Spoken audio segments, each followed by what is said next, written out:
may bago nagtitrending na lugawan dinarayo at talagang napakamura at napakasarap. Tara, let's go. A few minutes later. Guys, order na tayo ng kakainin natin. So maraming tao guys, kaya waiting lang tayo. Eto na nga guys, okay, dahil kitang-kita nyo naman, talagang overloaded talaga yung laman doon sa lugaw ni ate.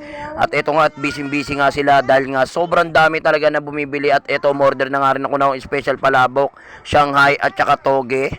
So eto, at pakakainin ko na nga yung aking mga anak at na rin tayo ng tokwa guys. At ito nga yung lugaw nila guys, pakita ko lang, talagang overloaded yung laman. Antayin nyo, sasabihin ko kung magkano lahat yung kinain natin guys. Hi guys!